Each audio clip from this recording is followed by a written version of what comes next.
Hello friends, I have prepared this PPT for you in my research purpose. Here we will see about the secondary survey. So be with this video, and definitely this PPT will increase your knowledge and skills which will help to decrease morbidity and mortality in trauma victims. So let's continue. Friends, during disaster, injuries are sometimes missed even after an initial examination. In fact, 2 to 50% of injuries are missed among combined life-threatening and non-life-threatening injuries. And also sometimes injuries will be overlooked in unconscious or sedated patient. So thorough secondary survey will help to decrease the chance of overlooked injuries. So friends, secondary survey is a rapid but thorough head-to-toe examination and also assessment to identify the all potentially significant injuries. Assessment of trauma victims should be quick, ongoing and systemic approach. Now the indication. Friends, secondary survey should not be started before the primary survey is completed. So primary survey should be completed, resuscitation is achieved and the patient vitals gets normal. There is the three components in secondary survey, that is a detailed history, head-to-toe examination and reassess the all vital signs so that we should avoid any part of the trauma victims for the missed injuries. Now the ABCDE approach. Basically it is completed in the primary survey. So using this approach we are getting command on the trauma victims management. Friends, these steps are related to each other. If you found any defect in any step, you should treat first and then again move towards the first step, that is airway. In that we will patent the airway and secure the airway, either it is due to temporary or permanent method. Then we will move towards the B part, that is breathing and ventilation. In that we will check the chest for symmetrical movement and also rule out the lung collapse, either it is pneumothorax or tension pneumothorax. If you found B is secure, then we will move towards the C part, that is circulation and shock management. In that we will check for blood pressure, pulse pressure and also capillary refill we should check. Output will also indicate the circulation is proper or not. After getting C part, that will move towards the D part, that is disability due to neurological deterioration. In that we will check the GCS of the patient and pupillary reaction. After that we will move towards the E part, that is exposure and examination. We will thoroughly expose the patient and provide the warm blanket to avoid the hypothermia and will check the patient entire body.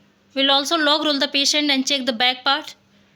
Then again we will repeat from ABCDE approach. Now we'll see the history part, that is the first component of secondary survey. Before starting the physical examination, we should make the patient comfortable and also ask the patient for any type of pain he is feeling or not. We'll explain the patient about the physical examination, what you are going to do and why you are going to do. Then we'll ask the history, that is ample. According to ATLS, ample mnemonic is given by the ATLS so that it will include all the specific points which are needed in the secondary survey. A is a allergy. We'll ask the patient about any type of allergy, either it is due to food or environment or medicine. And also ask about the medication. Is patient already taking, like cardiac patient are taking Claxon and all, and diabetic patient also taking hormonal medicines like thyroid patient. Then we'll ask about the previous medical history, either the patient having any previous surgery, and also ask about the pregnancy if the female patient is present. Then we'll ask about the last meal, what and when he or she is taken before, at what time, either it is solid or liquid. Then we'll ask about the events, means injury pattern or when it was happened, so that it will help us to find out or rule out any specific organ severity, how it is happened. Now before starting the physical examination, I want to say you some specific findings which are going to find, that is deformities, contusions, abrasion, puncture, burns, tenderness, lacerations and swelling. So these are the specific findings we should remember like a DCAP BTLS format, so that it will easy to remember. Now we will start the head examination. First we should inline the patient neck and then check and palpate the entire cranium for laceration, contusion and bleeding. Also inspect for drainage from the ears and nose. Either it is bloody drainage or clear fluid, that is CSF leakage. Then we will move towards the face examination, that is maxillofacial injury. In that we will inspect and palpate the entire part of the face. We should look the face for any type of laceration, blood collection, bruising, and also feel along the bridge of the nose for fracture. We should ask the patient to open the mouth and check for jaw alignment, clicking, fracture. Also look for the chipped or lost teeth and damage of the tongue. We should look for the cheekbone fracture or bruising. We also look into the pupils of the eyes to evaluate their size, whether they are equal or reactive to light or not. Friends, secondary survey are the same for children as for adults. However, note that infants would not able to cooperate with some parts of the assessment, but do as much as you are able to do. Now is the GCS part. In this we are scoring 3 to 15 marks. 15 is the maximum and 3 is the minimum marks. If 8 or less than 8 marks is obtained, that will indicate patient is in threatened condition and we should immediately intubate the patient. In that we are including 3 parts, that is eyes opening, verbal response and motor response. In the eyes we are giving 1 to 4 marks. 4 for if the patient is spontaneously open the eyes. If he is he is responding only to voice, then we'll give the 3 marks. If opening his eyes due to pain, then we'll give the 2 marks. If there is a no response, then we'll give the 1 mark. In the verbal response, if the patient is fully conscious oriented, then we'll give the 5 marks. If confused, then we'll give the 4 marks. If having inappropriate words, that is not giving any proper meaning, that will give the 3 marks. If incomprehensible sound is present, that will give the 2 marks. And if there is a no response, then we'll give the 1 mark. Next is the motor response. In that we are giving 1 to 6 marks. 6 is maximum marks if the patient is following commands. If patient is localizing to pain, then we'll give the 5 marks. If we draw from pain, then we'll give the 4 marks. If abnormal flexion, that is decorticate, then we'll give the 3 marks. If abnormal extension, that is decerebrate, then we'll give the 2 marks. If there is a no response, then we'll give the 1 mark. So this is all over the GCS score, which are giving the status of the trauma victims. Now we will move towards the eye examination. In the eye examination, we will check the visual acuity, pupil size and reactivity to light. We will also check the extraocular muscles movement, periorbital ecchymosis and penetrating injury, hemorrhage in conjunctiva and fundus. Here in the right side you can see dilated pupil. If unilaterally dilated, that will indicate third nerve compression. If bilateral dilated pupil, that will indicate midbrain injury. If irregular pupils are present, that will indicate orbital trauma. If conjugate gaze deviation is present, that will indicate frontal lobe lesion. If small pinpoint pupils are present, that will indicate pontine injury or opioid administration. Friends, here in this picture you can see the raccoon eyes, that is bluish discoloration. And in the left side we are seeing pupils are contracted due in the bright light and fully dilated in the dim light. You can say reactivity to light. Next is the ear examination. In that we will assess for pinna external auditory canal, for hemotympanum and tympanic membrane rupture. We will check the retroauricular ecchymosis, that is battle sign, and the presence of blood and clear drainage from the ear canal, that will indicate basilar skull fracture with CSF leakage. If you found the evidence of basilar skull fracture, then we should avoid the NG insertion. Here in this picture you can see battle sign, that is bluish discoloration behind the auricular region, that is mastoid ecchymosis you can say. If this is present, that will indicate internal injury to the head. Next is the periorbital edema or ecchymosis. Here you can see post-auricular ecchymosis, otorrhea, rhinorrhea and halo sign, that will indicate CSF leak. Now the neck examination.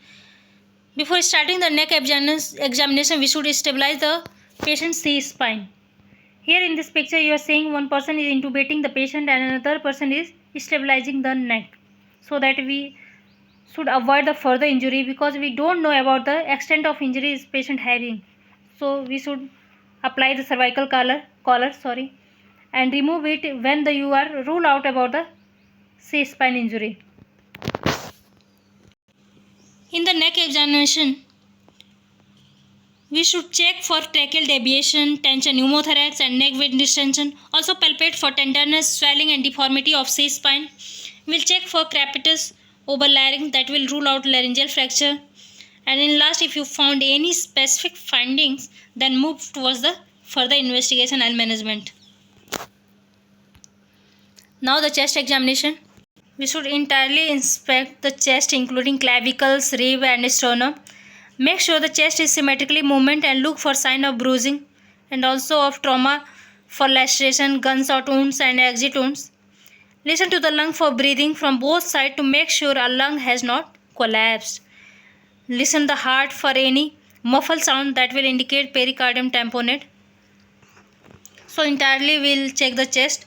If you found any abnormalities, then we should move towards the management. Next, in this we seeing pneumothorax. Pneumothorax is generally three types: open pneumothorax, closed pneumothorax and tension pneumothorax. Open is due to penetrating injury and closed pneumothorax due to stab injury. Mostly in the rib fracture you are seeing hemothorax. And tension pneumothorax when the internal pressure is increased and pressing the heart and lungs, so that mediastinum is shifted to one side and trachea is deviated. That will indicate tension pneumothorax, and it is a very dangerous sign which is immediately moving towards the management. It is a life-threatening condition, friends. Now the abdominal examination. In that we will inspect for findings that will indicate internal injury such as contusion, abrasion or seatbelt sign. Seatbelt sign is a very dangerous sign that will indicate retroperitoneal injury. It is due to compressor injury, severity of the injury, that will indicate pancreas, spleen, and also auscultate for the presence of bowel sound in each quadrant. Will palpate for tenderness and rigidity in each quadrant. Here in this picture you can see the Cullen sign, that is bluish discoloration around the umbilicus. It is either due to ruptured ectopic pregnancy or acute pancreatitis. Now the perineum, rectum and vagina examination. Friends, if the trauma victim is a female patient, then firstly we have to rule out the pregnancy and ask the gynecologist. In that we will inspect for gross blood in rectal wall, that will indicate bowel injury. Will displaced or high riding prostate will indicate urethral injury. If the abnormal is fracture tone and sensation, that will indicate spinal cord injury. Blood in meatus will indicate urethral injury, and retrograde urethographic performed before the Follis catheterization. Friend, we should avoid the Follis insertion if the urethral injury is present. So we will go before retrograde urethographic. And also testicular twisting we should check in a male patient. Now we will see the extremity examination.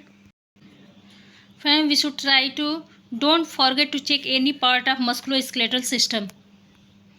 In this we will assess for fracture by palpating for tenderness and decreased ROM. We will assess integrity of uninjured joint by active and passive movement. Neurovascular status of each extremity should be assessed and documented. When assessing ROM, friends, we should keep in mind the patient further pain should not be increases.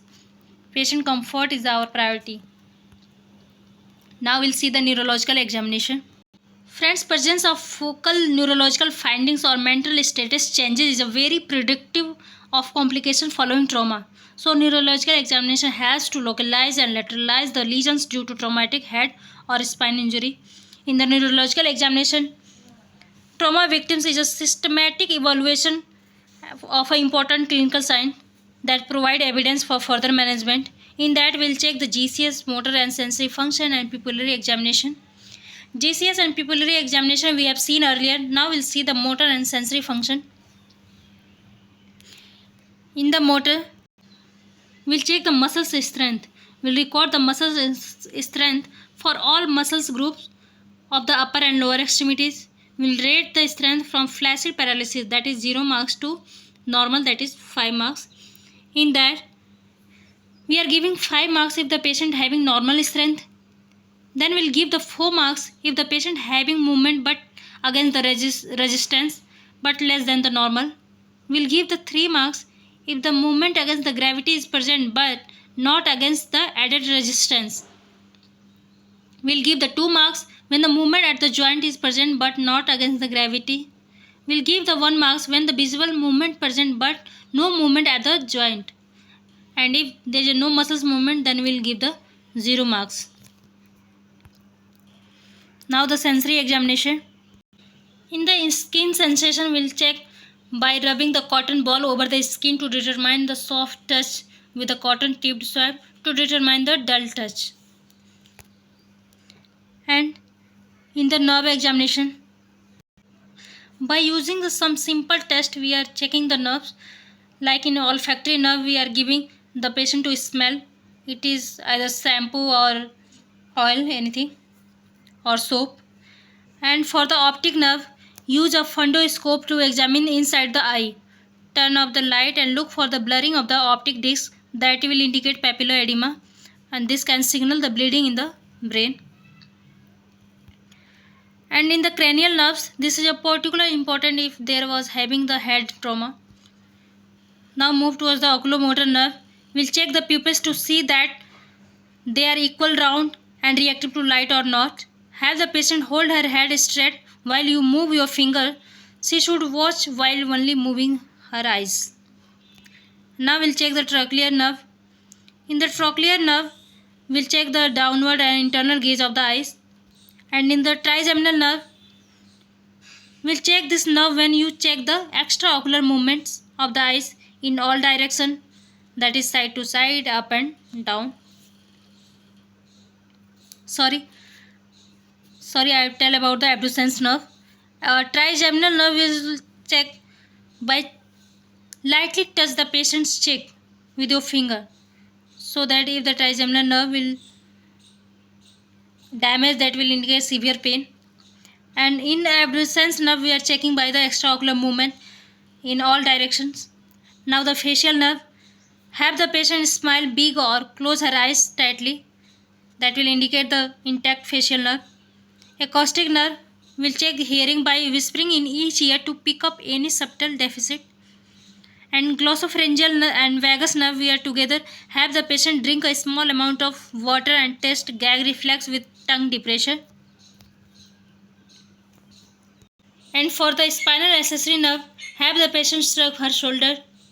And last one is the hypoglossal nerve.